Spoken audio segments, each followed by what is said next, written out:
Yun ay sa ang hero dun sa game na yun, mga clutch shots mo, ano lang masasabi sa contribution mo? Wala, thank you Lord. Thank you Lord.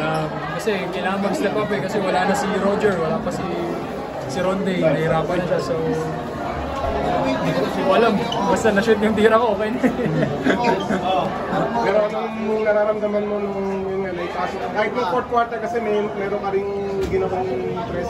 Hindi na nga tumama yung dalawa, napagod na ako ng depensa. So, buti pumasok yung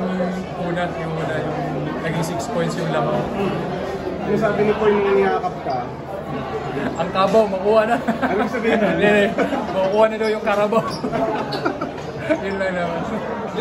Then ikaw yung main defender ni Brownie Stopper, kung mag-depensa yung mga side mo. Pero sa scoring nag-step up ka lang sa class.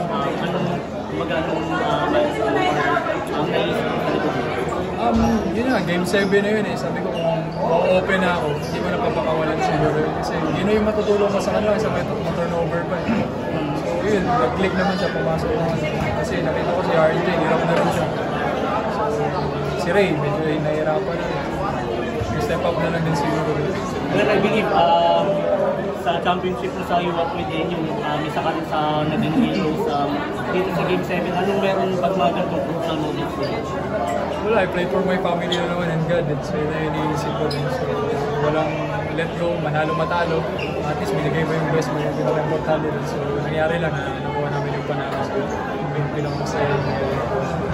Glenn, alam nga si Brownie may iniinda eh, pero gano'ng kahirap siya bandayan throughout the series? Grabe. Ang hirap bandayan lang kasi una-una, ang laki niya, di ba? Mas dami ng galaw. Tapos talaga sobrang shooter ko. So, wheel na lang yung nilagay ko dun, wala nang iba. Di ko alam kung paano siya i-stop yun. Yun, nag-click naman siguro kahit paano ng last quarter. Hindi mo ma-stop basta-basta niya. Ulit, ang dami nangyari yung kay Poy, nakasagutan kayo, tapos si Poy na nakasagutan din yung post shot. Ano naman sa mo na pull off yung victor, even with all those controversies? Sobrang proud ako kay Poy, sobrang crucial ni Poy kasi naiintindihan naman namin si Poy sa circle namin, alam namin kung anong sitwasyon ni Poy. Isipin mo, lumabas yung game niya, game 6, ngayon, game 7, sa ganitong sitwasyon. Sobrang proud ako kay Poy na nalampas yan. Kasi sobrang big impact sa team namin.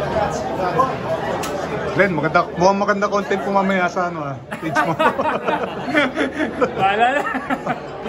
Oo namin. Congrats lang. Hindi ko pa iniisip. Tingnan mo na natin. Thank you.